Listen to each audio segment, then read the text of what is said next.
የአርባ ቀን እድል የሚል ነው። የአርባ ቀን እድል የሚባል ነገር አለ ወይ? ደግሞ የአርባ ቀን እድል ካለ ምን ማለት ነው? ብዙ ሰው እኔ የአርባ ቀን እድሌ ነው የተጻፈልኝ ነው ይላል። እያለቀሰም በቃ የተጻፈልኝ ነው ይላል። እየተደሰተም ይሄ የአርባ ቀን እድሌ ነው፣ የአርባ ቀን እድሉ ስለሆነ ነው፣ የተጻፈለት ስለሆነ ነው። ምንም ማድረግ አይቻልም፣ ማስተካከልም አይቻልም። እግዚአብሔር በአርባ ቀኑ ገና ሲፈጠር የሰጠው ነው፣ የተጻፈለት ነው ብለው የሚናገሩ ሰዎችም አሉ። ምን ማለት ነው? አንዳንድ ሰዎች ደግሞ የአርባ ቀን እድሌ ተወስዶብኛል ብለው የሚንከራተቱ ሰዎችም አሉ። ለማስመለስ በየጸበሉ ደጅ ይጠናሉ። የአርባ ቀን እድሌ ተወስዶብኛል፣ የአርባ ቀን እድልሽ ስለተወሰደ ሌላ ሰው እየተጠቀመበት ስለሆነ አስመልስልሻለሁ የሚሉ ሰዎችም አሉ። የእኛን ማሊያ ለብሰው እኛ ቤት ያሉ ሰዎች አሉ። ግንባር ላይ ይታየኛል የሆነ ችግር አለ፣ የምትሰራው አይባረክልህ፣ መውለድ ትፈልጋለህ ግን አትወልድም፣ ጓደኛ ይወጣልህ፣ ኑሮ በጣም ከባድ ነው፣ ስለዚህ የአርባ ቀን እድል ላይ ችግር አለ ተብሎ ደጅ የሚጠና ሰው አለ፣ ጫማ የሚልስም ሰው አለ። የእውነት የአርባ ቀን እድል ማለት ምን ማለት ነው? የአርባ ቀን እድላችሁን ታውቁታላችሁ? የአርባ ቀን እድል በክርስትና አስተምህሮ ምን ይመስላል የሚለውን ነው የምንነጋገረው። እግዚአብሔር በቸርነቱ ጥበቡን ምስጢሩን እንዲገልጥልን በድጋሚ መልካም ፈቃዱ ይሆንልን። ክርስቲያኖች በክርስትና ሕይወት እድል ማለትና በዓለማውያኑ እሳቤ እድል ማለት የተለየ መሆኑን መረዳት ያስፈልጋል። ቃሉ እድል ማደል ማለት መስጠት ማለት ነው። እድል ማለት ስጦታ ማለት ነው። ሌላ ነገር አለ፣ የተሰጠ ማለት ነው እድል። ይህንን ውሰድና አድል ማለት ስጥ ማለት ነው። አሁን በዚህ በመንፈሳዊው ዓለም ዝክር መታሰቢያ ስናደርግ፣ ጸበል ጸዲቅ ስናደርግ፣ ዳቦውን ስንቆርስ ከፍና ዝቅ እንዳይል በተቻለ መጠን በጥንቃቄ ይቆረሳል። እንደውም አንዳንድ በዚህ የተካኑ ሰዎች በዚህ በሙሴውን ጨምሮ ማለት ነው በጽዋ ማህበር የቀረበውን ህብስት ወይም ዳቦ ያዩና የመጣውን ሰው ይመለከታሉ ከመቁረሳቸው በፊት ማለት ነው። ስለዚህ ጣታቸውን ይጠቀማሉ። 3 ጣት፣ 2 ጣት፣ 4 ጣት ዳቦ ሲቆርሱ ማለት ነው። ዝም ብሎ አይገመደል፣ ለሁሉም እኩል መድረስ ስላለበት ማለት ነው። የሚታደል ነገር እኩል ነው መድረስ ያለበት እንጂ ለአንዱ ትልቅ ለአንዱ ትንሽ ስለማይሰጥ ማለት ነው። ስለዚህ እድል የሚሰጥ የተሰጠ ስጦታ ማለት ነው። በኋላ መጣበታለው እኩል ይሆናል። በመንፈሳዊ ህይወት እድል ስንልና በዓለማውያኑ እድል ስንል ይለያያል። አሁን ሰዎች ሰፍረው ቆጥረው የሆነ ነገር ይሰጡንና እሱን ተቀብለን ነው የምንሄደው።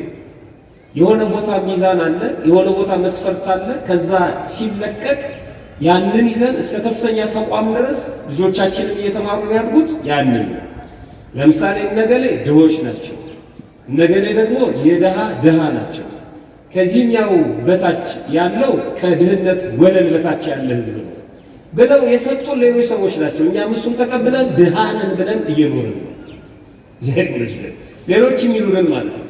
እነገሌ እየኖሩ አይደለም፣ እነገሌ አኗኗሪ ናቸው፣ እነገሌ ደግሞ ነዋሪ ናቸው፣ እነገሌ በጣም ምቾት አላቸው፣ እነገሌ ደግሞ ምቾት አልባ ናቸው፣ እነገሌ ደስተኛ ናቸው፣ እነገሌ ሀዘንተኛ ናቸው፣ እነገሌ ህመም በዚህ መልኩ ያጠቃቸዋል፣ እነገሌ ደግሞ እዚህ ደረጃ ላይ ደርሰዋል። የእያንዳንዱ ሰው የነፍስ ወከፍ ገቢው እንዲህ ከሆነ ባለጸጋ ነው፣ እንዲህ ከሆነ ድሃ ነው። በቃ ሰዎች ናቸው ቁጭ ብለው የደለደሉልን ማለት ነው። አጠቃላይ የዓለም እውቀት ይሄ ማንም ሰው ፕሩፍ አያደርግም። ያን ተቀብሎ ነው ከዝንጀሮ የመጣው ሲሉ ተቀብሏል። ስንት ዓመት ኖሯል። በኋላ ላይ ደግሞ ራሳቸው ናቸው አይ ይሄኛው ደግሞ በዚህ ተሽሯል ሲሉ እሱንም ደግሞ ካልኩለም ውስጥ አስገብተን እንማራለን። ዓለማዊ እውቀት እንደዚህ በዓለም ውስጥ ያለው እውቀት ማለት ነው። ስለዚህ ስለ እድልም በዓለም ውስጥ የተሰራጨው እውቀት በመንፈሳዊው ካለው እውቀት የተለየ ነው። እድል ሁለቱን ቀላቅለው የሚጨነቁ ሰዎች አሉ። የዓለሙ ቤተክርስቲያን ውስጥ አንተተው ማለት ነው። በዓለሙ አስተሳሰብ በዓለማዊ እውቀት እድል ማለት በቀላሉ የሚገኝ ወይም የተገኘ ነገር እድል ይሉታል። በአጋጣሚ የተገኘ እድል፣ ያልታሰበ ነገር እድል፣ ለሌላው ያልተሰጠ ለሱ ብቻ የተሰጠው እድል። እገሌ እኮ እድለኛ ስለሆነ ነው። አይገርምም? ልክ እሱ ከወሰደ በኋላ አለቀ ተባለ ይላል። ሌሎቹ አልደረሳቸውም፣ እሱ ደርሶታል። እድለኛ ነው እሱ ማለት። ሁለት ሰዎች ቪዛ ለማስመታት ወደ ኤምባሲ ቢገቡና የዛ በኤምባሲው ሕግ ወይም ፖሊሲ መሰረት ወይም በሰዎቹ ሙድ ወይም በሰዎቹ ስሜት መሰረት ለአንደኛው ቪዛ ሲመታለት እገሌ እድለኛ ነው፣ አንደኛው ደግሞ አልሰጥም ሲሉት እገሌ እድለ ቢስ ነው። ሁለቱም ክርስቲያኖች ሆነው ከኤምባሲ ሲወጡ ግን አንዱ እድለ ቢስ ነው፣ አንዱ እድለ ጠማማ፣ አንዱ ደግሞ እድለኛ። ይሄ ዓለም የሚሰጠን ነው። በቪዛ መንግስተ ሰማያት አይገባም። ያኛው እድለ ቢስ ሊያደርገኝ አይችልም። እኔ እንደ ክርስትና ማለት ነው። ብዙዎቻችን እንደዚህ ነው። በመንገድ ላይ ስንሄድ የተረጋገጠ 100 ብር አንድ ሰው ቢያገኝ ብዙ ሰው እየረገጠው አልፎ እሱ ግን ያንን 100 ብር ቢያነሳው ምን አይነት እድለኛ ሰው ነው! ሁሉም እኮ እየረገጠው ነው ሄደው፣ እሱ ግን አገኘ። እሱ እድለኛ ነው። ረግጠው የሄዱትስ እድለ ቢስ ናቸው። ይሄ የዓለም ሚዛን ነው። በቀላሉ የተገኘ እድል ይባላል፣ በአጋጣሚ የተገኘ እድል ይባላል፣ ያልታሰበ ነገር እድል ይባላል። ደግሞ ከፍ ሲያደርጉት በፍልስፍናው ዓለም ደግሞ የተጻፈ ነው፣ የማይቀየር ማለት ነው እድል። እንደውም አንድ ጸሐፊ ስሙን መጥራት ስለማልፈልግ ነው፣ በዓለም ውስጥ የሚታወቅ ነው፣ ዓለም አቀፍ ሰው ነው። ይሄ ዓለም ይላል የቲያትር መድረክ ነው። ቲያትሩን የደረሰው እግዚአብሔር ነው፣ ደራሲው እግዚአብሔር ነው። እኛ ደግሞ ተዋናያን ነን። አንድ ቲያትር ደራሲ ገጸ ባህሪውን በፈለገ መልኩ መሳል ይችላል። አንዱን ሌባ ያደርገዋል፣ አንዱን ፖሊስ ያደርገዋል። ቲያትሩ ሲሰራ ሌባው ይሮጣል፣ ፖሊሱ ያባርረዋል።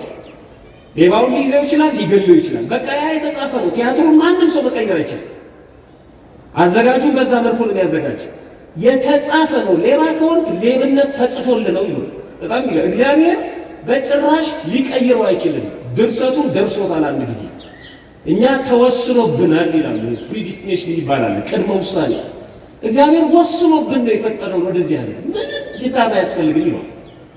ኃጢአተኛው ኃጢአተኛ ነው፣ ጻድቁ ጻድቅ ነው፣ ወንዱ ወንድ ነው፣ ሴቱ ሴት ነው፣ ሌባው ሌባ ነው። ሌባ እንድትሆን እግዚአብሔር አስቦ ስለፈጠረ ነው ይላል። ሎቱ ስብሐት ሎቱ ጋር ይቆም አንወስነብንም። እግዚአብሔር ወስኖ ከፈጠረንማ ለምንድን ነው እንዲህ አይነት ጉባኤ ያስፈልገው? ምን ያደርጋል? ለተወሰነበት ሰው ለምን ነው ንስሐ ገቡ የምንባለው? ለምን ቤተ መቅደስ የታነጸው? ለምን ካህናት ተሾሙ? ለምን መጣ? ራሱ ክርስቶስ ከወሰነብን ለተወሰነበት ሕዝብ መሰቀል ምን ያደርግለታል? ዕቃቃሩን የሚጫወተው በነገረ ድነት ውስጥ ከወሰነብን ለምን ሥጋዬን ብሉ ደሜን ጠጡ ለምን አለ? እኔ አይደለሁም የምፈርድባችሁ ለምን አለ? ከወሰነብን ለእያንዳንዱ እንደ ሥራው እከፍል ዘንድ ዋጋዬ ከኔ ጋር ነው አለ።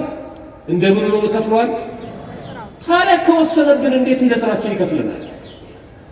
ሌባ እንደሆን ከወሰነብን ሌባ ለብሎ ለምንድን ነው ጋር የሚከተል? እግዚአብሔር አልወሰነብንም። እንደ ምድራዊ ቲያትር ደራሲ ወስኖ አይደለም የፈጠረን እግዚአብሔር። በኋላ አሳያቸዋለሁ። ታዲያ ሰው ለምን ኃጥእ ይሆናል? ለምን ጻድቅ ይሆናል? ለምንድን ነው አንዱ እውነተኛ አንዱ ውሸተኛ የሚሆነው? የእግዚአብሔር ፈቃዱ ስለሆነ አይደለም። ፈቃዱ አይደለም የእግዚአብሔር። ይሄ የሰዎች ነፃ ፈቃድ ነው እንደዚህ ያደረገ። ይቺ ዓለም እንዴት ልትሆን የሆነበት ምክንያት ዓለም ራሷ የምትመራው በሁለት ፈቃድ ነው ይባላል። የምትመራው የሚለውን በትምህርት ጥቅስ አስቀምጡልኝና አንዱ የእግዚአብሔር ፈቃድ ነው፣ ሁለተኛው የሰው ነፃ ፈቃድ ነው። የእግዚአብሔር ፈቃዱ ሰውን ፈጠረ እና በገነት አኖረ። የሰው ነፃ ፈቃድ ደግሞ አታድርግ የተባለውን በላና ተዋረደ፣ ተወረወረ በነፃ ፈቃዱ። ለምንድን ነው እግዚአብሔር እንደሚበላ እያወቀ ሲበላ ዝም ያለው ይላል አንዳንድ ሰው። እንዴ እግዚአብሔር እኮ የፈጠረው ሮቦት አይደለም፣ ሰው ነው።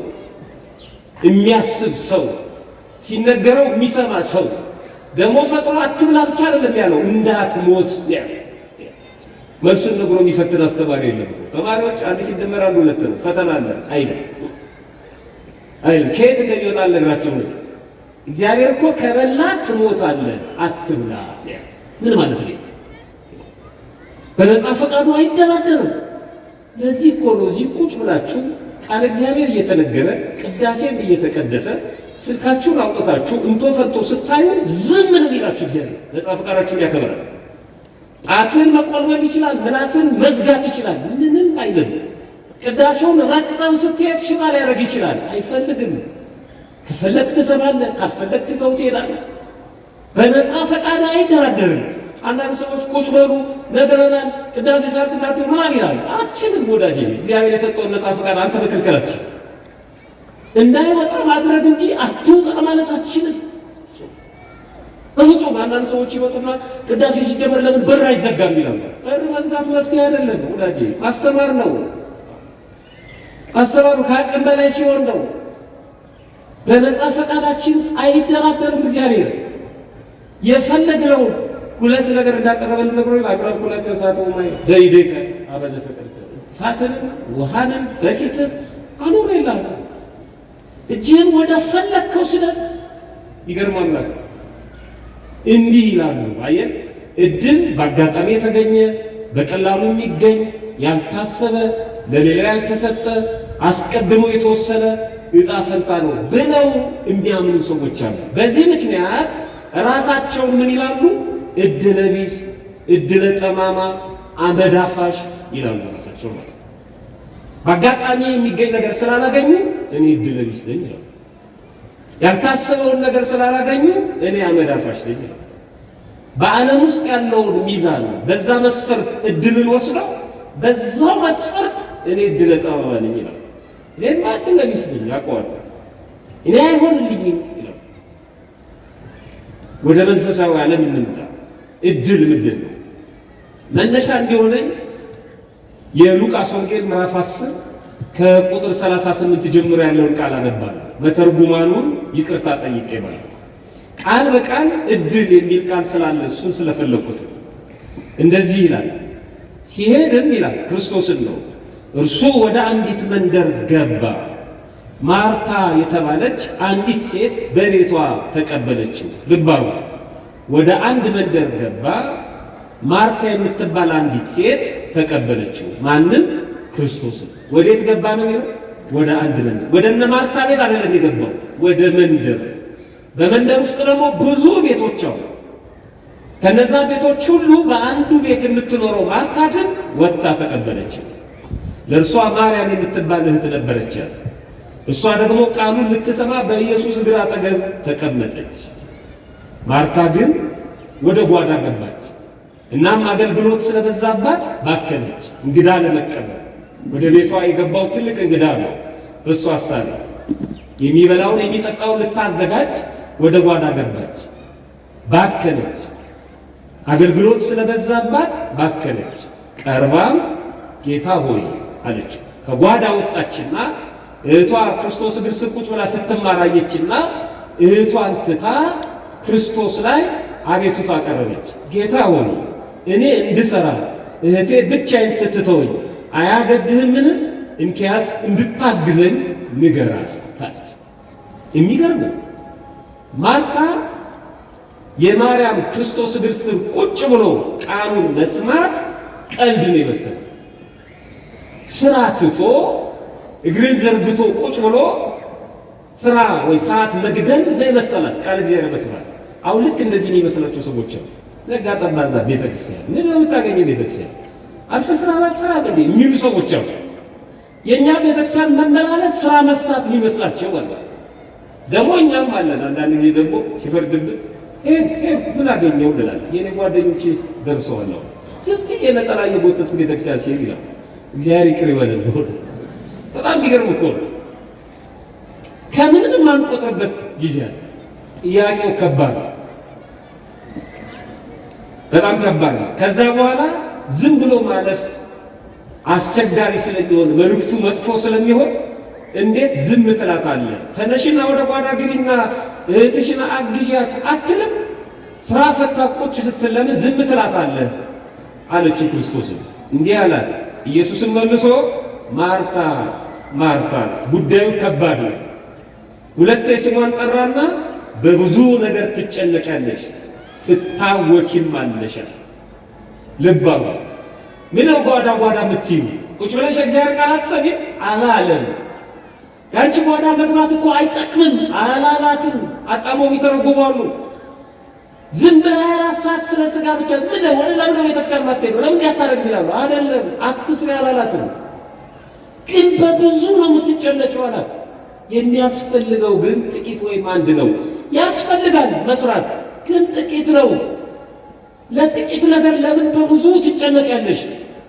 ለጥቂት ነገር ለምን በብዙ ትታወቂያለሽ?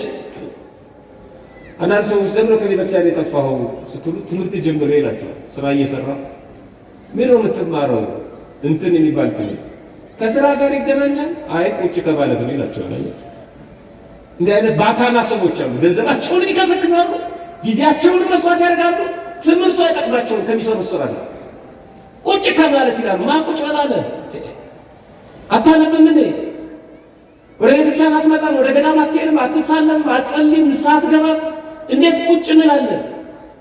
ጊዜውን ዝም ብሎ የሚያባክናል። ስለ ተማረ ብቻ ያወቀን ይመስሉ ማለት ነው። እኔ ትምህርት ለመንቀፍ አይደለም።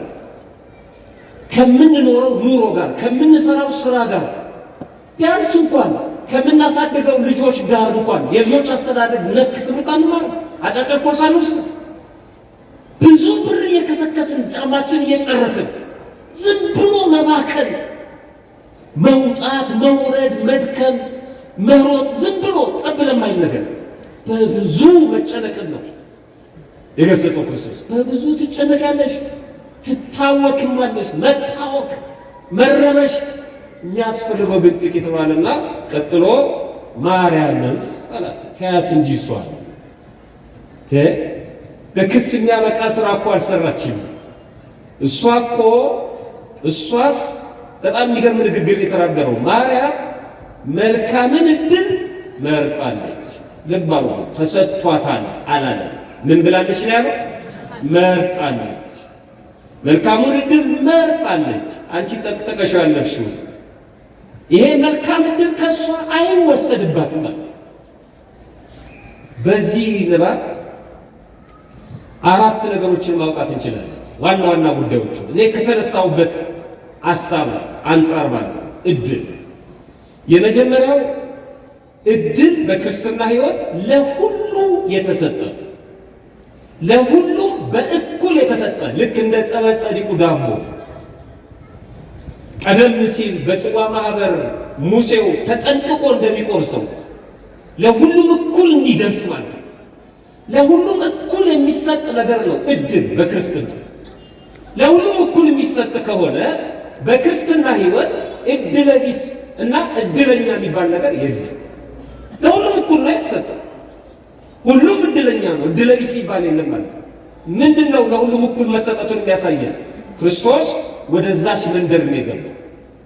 ወደ መንደሩ ነው የገባው እንጂ ወደ ማርታ ቤት ቀጥታ አልሄደም። ወደ ዓለም ነው የመጣው ክርስቶስ። ሮጠው የተቀበሉት አሉ፣ እንደ ማርታ የናቁት አሉ። መጣ፣ ወደ ገዛ ወገኖቹ መጣ። እነሱ ግን አልተቀበሉትም። ወገኖቹ የፈጠራቸው የሰው ልጆች እስራኤላውያን ብቻ አይደለም፣ ለክብር ወደ ፈጠራቸው ወደ ሰዎች ልጆች መጣ። የእነሱ ሥጋ ለብሰው አልተቀበሉትም። ይኸውላችሁ ክርስቶስ ወደዛ መንደር ከመግባቱ በፊት መልእክት አላከም። ማርታ በዚህ ሰዓት ስለመጣ ወጥተሽ ተቀበይኝ አላት። ለማርታ የተለየ ጥቅም የተለየ ነገር አልተደረገላትም። ብቻ እንደ ማንኛውም ሰው ወደዛ መንደር ሲገባ ወጥታ ተቀበለችው። በምልክቱ ለሁሉም የሚሰጥ ነው እንጂ እሱ ብቻ አይደለም እኮ እቤት ውስጥ ከተገባ በኋላ ደግሞ ያችኛዋ ቁጭ ብላ ስትሰማ እችኛዋ ደግሞ ጓዳ ገባች። ይሄ ደግሞ ምን ያመለክታል? የራስ ምርጫ። በክርስትና ሕይወት ዕድል ለሁሉ የተሰጠ ነው። ሁለተኛ የራስን ነፃ ፈቃድ የሚጠይቅ ዕድል፣ የራስን ነፃ ፈቃድ እግዚአብሔርን ለመቀበል ክርስቲያን ለመሆን ነፃ ፈቃድ። ክርስትና በሰይፍ አያምንም። ክርስትና በማስገደድ አይሰብክም። እመን ካላመንክ ትሞታለህ አይደል? ክርስትና ካድ ካልካድክ ግን እንገላለን ተብሎ ነው ሰማዕትነት የሚቀበሉበት። ክርስትና በነፃ ፈቃድ ነው። ስለዚህ ማርታ የተቀበለችው በፈቃዷ ነው። በኋላ ተቀብላው እግሩ ስር ያልተቀመጠችው በፈቃዷ ነው። እሷ ወደ ጓዳ ገባች። ማርያም እግሩ ስር ቁጭ ብላ የተማረችው በፈቃዷ ነው። እናንተ ወደዚህ የመጣችሁት በፈቃዳችሁ ነው። አሁን ብጠይቃችሁ በማን ፈቃድ ነው የመጣችሁት? ግን በእግዚአብሔር ፈቃድ ነው የምትሉት ሁላችሁ። ማስለፈቀደላችሁ ነው። ግን ማስለፈቀደልን ትክክል ናችሁ፣ ትክክል። ግን እግዚአብሔር ሁሉ ጊዜ ሲፈቅድ አይኖርም። ሰኞም ማክሰኞም እንደ ክፍል አለቃ እያስፈቀደን አይደለም የምንመጣው። ፈቃዱ አንዲት ናት። መልካም ነገር ለማድረግ ሁሌ ፈቅዷል እግዚአብሔር። ቤተክርስቲያን ለመምጣት ሁሌ ፈቅዷል። ጸሎት ለማድረግ ሁሌ ፈቅዷል። ግን ምንድነው ወደ ኋላ የሚጎትተን? የኛ ነፃ ፈቃድ። እኛ መጣን፣ የቀሩትስ እግዚአብሔር ስላልፈቀደላቸው ነው የቀሩት። እንዳትሳሳቱ፣ ስላልፈቀደ ነው የቀሩት አይደለም፣ ራሳቸው ስለፈቀዱ። የእናንተ ነፃ ፈቃድ ከትልቁ የእግዚአብሔር ፈቃድ ጋር ቀላቀላችሁ። እግዚአብሔር ይመስገን። የእናንተ ነፃ ፈቃድ ማንም ተገዶ አይደለም አይመጣው። ገንዘቡን አውጥቶ ጊዜውን አውጥቶ ሮጦ ብዙ ነገር ጥሎ ነው የመጣው፣ በፈቃዱ ነው። ይሄ ነፃ ፈቃዳችሁ ግን ከእግዚአብሔር ፈቃድ ጋር ቀላቀላችሁ። ማርታ ወደ ጓዳ እንድትገባ፣ ማርያም እግሩ ስር ቁጭ ብላ እንድትማር ፈቃድ፣ የራስ ፈቃድ። ስለዚህ በክርስትና ሕይወት እድል ለሁሉ የተሰጠ ነው። ሁለተኛ የራስን ነፃ ፈቃድ ይጠይቃል። ሶስተኛ በክርስትና ሕይወት እድል መልካም ነው። እድል ከተባለ መልካም ነው። ጠማማ ብሎ እድል የለም፣ ሸፋፋ ብሎ እድል የለም፣ ጨለማ ብሎ እድል የለም። የኔ እድል ጨለማ ነው አይባልም። እድል አይደለም እሱ፣ እድል አይደለም። እድል ከሆነ በክርስትና ሕይወት መልካም ነው። ምክንያቱም ራሱ ክርስቶስ አለ። ምን አይነት እድል መርጣለች ነው ያለው? መልካሙን እድል መርጣለች። መልካሙን እድል መረጠችው፣ ለሁሉ የተሰጠው። እሷ ግን መረጠችው። ማርታ አልመረጠችም። መንደር ውስጥ ያሉ ሰዎች አልመረጡ። ማርያም ግን መረጠች። ለሁሉ የተሰጠውን እድል ቁጭ ብላ ተማረች። ከማርያም በስተቀር ማንም ሰው እግሬ ስር ቁጭ ብሎ እንዳይማር አላለም። ማርያም ስመጣ ጠብቅኝና ቁጭ ብዬ አስተምርሻለሁ አላላትም። ልክ እንዳሁኑ ነው። ለሁሉ የተሰጠውን መልካም እድል መረጠች። እናንተም መረጣችሁ። ወደ ተክለ ሃይማኖት ቤት ለመምጣት መርጣችሁ፣ የእግዚአብሔር ቃል ለመስማት መርጣችሁ የመጣችሁ በራሳችሁ ምርጫ ማለት ነው። በራሳችሁ መልካሙ ይሄ ነው። ብዙ ጋባዥ ይኖራል፣ ብዙ ፕሮግራም ይኖራል። አይ መልካሙ እድል ይሄ ነው፣ ይሄ ይሻላል ብላችሁ የመጣችሁ በጣም ይደንቅም። አራተኛው እና የመጨረሻው እድል በክርስትና ሕይወት የማይቀማ እድል ከተሰጠ በኋላ አይቀማም። የማይቀሟትን ማንም ሰው እግዚአብሔር የሰጠውን እድል ማንም ሰው መቀማት አይችልም። እኛ ክርስቲያን ነን። ክርስትናን ሰው መጥቶ ሊቀማን ይችላል? እግዚአብሔርን መቀማት ይቻላል? ግን ራሳችን ልንጥለው እንችላለን። እንደ ይሁዳ ልንሸጠው እንችላለን። እንደ አዳምና እንደ ሔዋን በቃን ማለት እንችላለን። ከመሮጫው ትራክ ልንወጣ እንችላለን በፈቃዳችን። ማንም ግን ሊቀማን አይችልም። ራሱ ዲያብሎስ እንኳን አይቀማን አይችልም። ከገቡ የማይወጡባት በጣም የሚገርም እኮ ነው። አንዴ ካገኙ የማያጧት ነው የሚሉት አባቶቻችን። ያገኘናትን በጭራሽ ማንም ሰው ሊቀማን አይችልም። አንፈልግም ማለት ግን እንችላለን። በነፃ ፈቃዳችን ጣልቃ ስለማይገባ እግዚአብሔር እንዲህ ከመሆኑ ጠብቀን። በእውነት ማንም ሰው ማተቡን የሚበጥሰው ራሱ ነው። ወደ ጠንቋይ ቤት የሚሄደው ራሱ ነው። ማንም አያስገድደው። ሰይጣን አስቶኛ ይሰራል ወዳጄ፣ በፍጹም መጀመሪያ እንዲመጣ ከፈቀድንለት በኋላ ሲያንከባልለን የምንናገረው ንግግር ካልሆነ በስተቀር በፍጹም ኃይል የለውም በጭራሽ። ለዚህ እኮ ነው መጽሐፍ ዲያብሎስ የሚውጠውን ፈልጎ ዙሪያችሁን የሚጦም ፈልጎ እንደሚጮህ አንበሳ ዙሪያችሁን ይሽከረከራል። መግባት አይችልም፣ ዙሪያውን ይዞራል። የሚውጠውን ፈልጎ ረሃብተኛ አንበሳ ስሙ። ነፃ ፈቃዳችን ስሙን ገደድ ካልን ይሰለቅጠናል። በራሳችን ፈቃድ በአባ እንጦንስ ታሪክ ወደ ገዳሙ ዲያብሎስ ብዙ ድስቶችን ይዞ እያጮኸ ሲሄድ አየሁ። በራእይ ኳ እያለ ድስት ነው፣ ባዶ ድስት። ይህን ሁሉ ድስት ተሸክመ ወደዚህ ገዳም የምትመጣው ለምንድን ነው ብለን የመለሰለት መልስ የሁሉንም ፍላጎት ስለማላቅ በዚህ ሁሉ ድስት ብዙ አይነት ምግብ አዘጋጅና አስቀምጣለሁ። ሁሉም እንደ ፍላጎቱ ያነሳል። እኔ አላቅም የሰዎቹ ፍላጎት። ዲያብሎስ ይላሉ አባቶቻችን መሬቷ የምታበቅለውን ሳያውቅ በግምት የሚዘራን ሰነፍ ገበሬ ይመስላል። መሬቷ ስንዴ፣ ሽምብራ፣ ባቄላ፣ አተር ይሁን አያውቅም። ያገኘውን ዝም ብሎ ይዘራል ማለት ነው። ከዛ በኋላ ከበቀለ አሃ የስንዴ ነሽ ማለት ነው መሬቷ ይላል ማለት ነው። እንዲህ አይነት ሰነፍ ገበሬ ዲያብሎስ የእኛን ፍላጎት አያውቅም። እንዴት እንደሚጠብቀን አያችሁ። እግዚአብሔር አያውቅም፣ አያውቅልን እናንተን ፍላጎት። ምልክት ካሳየው ግን ተንደፋድፎ ቢሆን ያቀርብልናል። ልክ ይሁዳ ምን እንደሚፈልግ አላወቀም። መጨረሻ ላይ ይሁዳ ራሱን አጋለጠ። 300 ብር ለምንድን ነው ተሽጦ ለድሆች የማይሰጠው? ይሄ ሽቱ 300 ብር በጥሬው ቢመጣ ስንት ብር ያገኝ ነበር? እሱ 30። የገንዘብ ፍቅር ነው እንዴ ያለ አለ። ጠጋለለ ፕሮፖዛሉ ሰራለት ማለት ነው። ችግር የለውም። የገንዘብ ፍቅር ከሆነ ክርስቶስን ይፈልጉታል አይሁድ። ሂድና ሽጠዋል። ቀጥታ ሄደ። ትፈልጉታላችሁ? አዎ። ምን ትሰጡኛላችሁ? የፈለግከውን 30 ብር ብቻ ነው ይፈልጋል። አይ ፍላጎታችንን አይቶ ነው የሚያቀርብልን። ለዚህ ነው ዕለት ዕለት ወደ ቤተክርስቲያን መምጣት፣ መጠመቅ፣ መጸለይ፣ በምክረ ካህን በፈቃድ እግዚአብሔር መኖር፣ ለዲያብሎስ ቦታ ላለመስጠት ማለት ነው።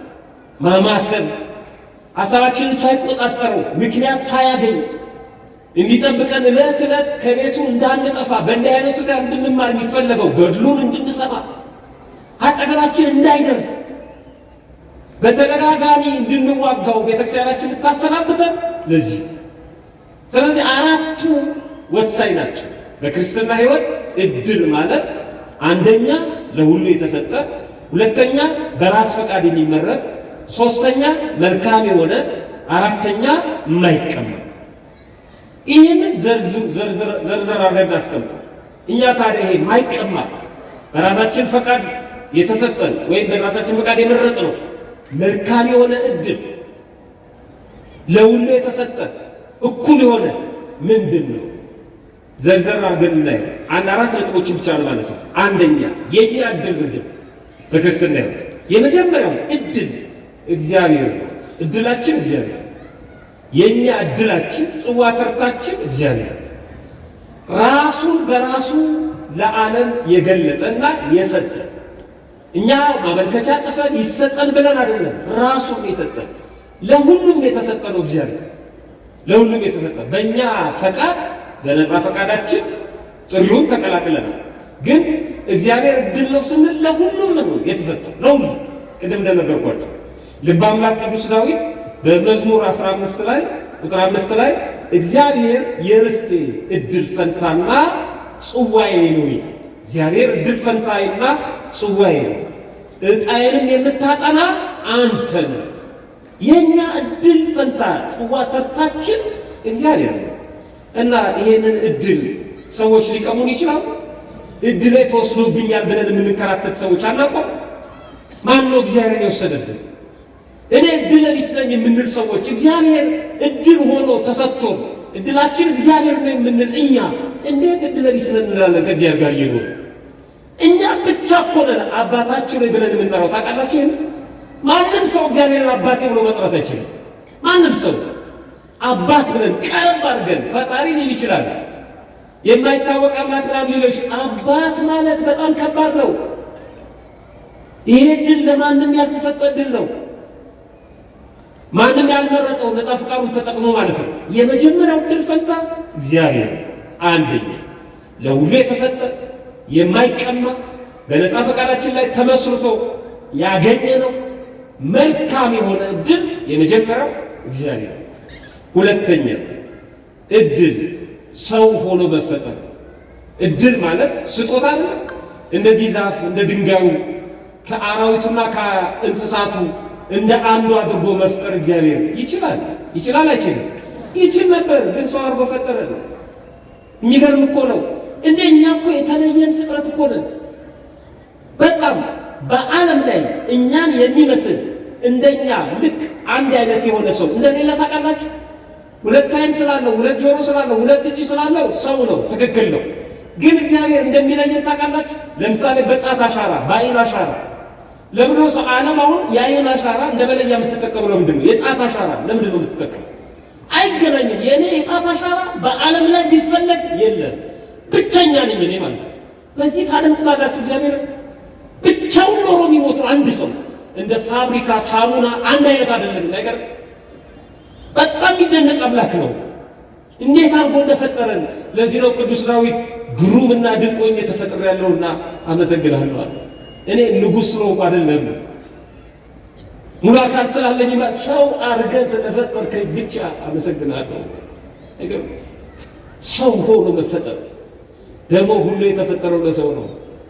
በሰማይም ያለው በምድርም ያለው ሁሉም የሰው ልጅ በበላይነት የሚቆጣጠረው ሁሉ ግዛ ንዳም ነው። እንደ ሰው ያከበረው ማን ነው? የፈለገው ሰው ነው። የለበሰው የሰው ስጋ ነው። የተመታው በሰው ነው። የተሰቀለው በሰው ነው። የተሰቀለውም ለሰው ነው። ሰው ሆኖ መፈጠር። አሁን ሰውነት ወርዷል። ሰውነት ወርዶ ብሔር የሚባል ነገር መጥቷል። ሰውነት ወርዶ ቋንቋ የሚባል አንተ ሰው ነህ የለም እንትን ነኝ ይላል። ጅልነት እኮ ኧረ እኔ በሰውነት ነው የማውቀው የለም ምን የነጠረው እንትና ዘር ነኝ ይላል። እግዚአብሔር የሞተው እኮ ለእንትና ዘር አይደለም ለሰው ነው። የፈጠረው ሰው ነው። ሰውነታችን እናከብረዋለን። ሰው መሆናችን በእግዚአብሔር ዘንድ እኛ ነን። በእኛ ሕግ ፊደል ሸፋፋ ፊደል አለ፣ አንካሳ ፊደል አለ፣ ቆልማማ ፊደል አለ። በፊደል ሕግ ማለት በእግዚአብሔር ዘንድ ሁሉም ሰው እኩል፣ ግማሽ ሰው የለም። በእግዚአብሔር ዘንድ ሩብ ሰው የለም። እኛ ነን አይነ ስውር አንካሳ ምናምን ምንለው። በእግዚአብሔር ዘንድ ሰው ነው። ሰው ሆኖ መፈጠር እድል ነው፣ ትልቅ እድል ነው። ይሄን ማን ይወስድብናል? ማንም። ሰው ሆኖ መፈጠር ለሁሉም የተሰጠ ነው። ለአንተም ለሷም ለሱም በሰውነት ታናሽና ታላቅ የለም፣ እኩል ነው። መልካም ነው ሰው ሆኖ መፈጠር። በውስጡ ክፋት የለውም። ለሁሉ የተሰጠ መልካም የሆነ የማይቀማ እድል ሰው ሆኖ መፈጠር። ሁለተኛ ሶስተኛው እድል ሶስተኛው ክርስትና፣ የክርስትና ሃይማኖት እድል ነው። በዚህ የክርስትና ሃይማኖት ውስጥ መገኘት። ከዛ ቀጥሎ ደግሞ ከሰውነት ደግሞ ከፍ ሲል ክርስቲያን መሆን በጣም የሚገርም ነው። ይኸውላችሁ ክርስትና እግዚአብሔር ወደኛ የመጣበት መንገድ ነው። እኛ ወደ እግዚአብሔር የምንሄድበት መንገድ ነው። ከነ ተክለ ሃይማኖት ጋር የምንገናኝበት መንገድ ነው።